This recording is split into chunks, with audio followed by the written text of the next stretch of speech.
वार्तांकन रोखठोक बातमी।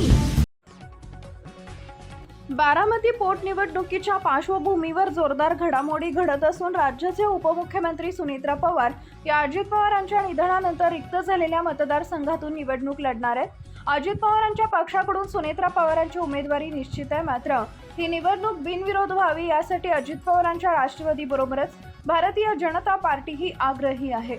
असं असतानाच आता सोमवारी उमेदवारी अर्ज भरण्याआधी सुनेत्रा पवारांविरोधात कोणत्याही मोठ्या पक्षानं उमेदवार देऊ नये यासाठी संपूर्ण प्रयत्न सुरू आहे। यासाठी सुनेत्रा पवारांचे सासरे आणि राज्यसभेचे खासदार शरद पवार रिंगणात उतरले। विशेष म्हणजे सासऱ्यांच्या पावलावर पाऊल ठेवून सुनेत्रा पवारांनीही थेट विरोधकांना फोन फिरवल्याची माहिती समोर आली आहे। त्यामुळे या चर्चेच्या पार्श्वभूमीवर सुनेत्रा पवार यशस्वी झाल्या तर बारामती निवडणुकीमध्ये पहिल्यांदाच त्यांच्यातील मुत्सद्देगिरीची झळक पाहायला मिळणार आहे। बारामती पोटनिवडणुकीच्या पार्श्वभूमीवर आज सकाळी पत्रकारांशी संवाद साधताना ठाकरेंच्या शिवसेनेचे खासदार तसेच प्रवक्ते संजय राऊत यांनी कोणत्याही प्रकारचा गोंधळ अजिबात नाही, 2 पोटनिवडणुका आहेत, दोन्ही आमदारांचे दुर्दैवी निधन झाले। काल स्वतः शरद पवार यांची उद्धव ठाकरे यांच्याशी चर्चा झाली। राहुरी संदर्भात आज शरद पवार यांच्या पक्षाची बैठक आहे। बारामतीची जागा आम्ही लढलो नव्हतो, शरद पवार यांच्या पक्षाने लढवली।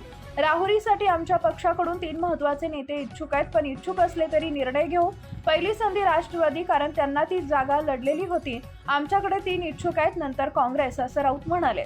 सुनेत्रा पवारांसोबत बोलताना संजय राऊतांनी सुनेत्रा पवार या भाजप निवडणुकीसोबत लढत आहेत। उद्धव ठाकरे यांच्याशी त्यांनी म्हणजे सुनेत्रा पवारांनी चर्चा केली, पण अंतिम निर्णय उद्धव ठाकरे सांगतील।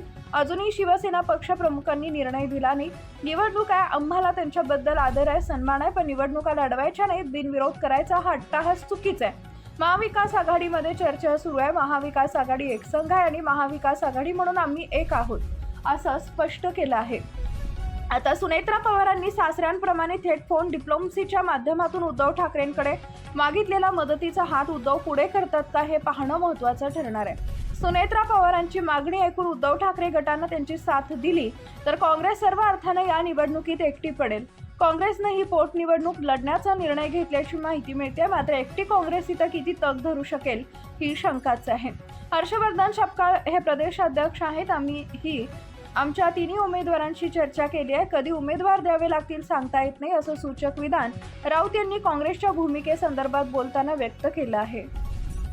महाराष्ट्रातील महत्त्वाच्या आणि ताज्या बातम्या पाहण्यासाठी आमच्या जय हो न्यूज चॅनलला सबस्क्राईब करा आणि बेल आयकॉन प्रेस करा।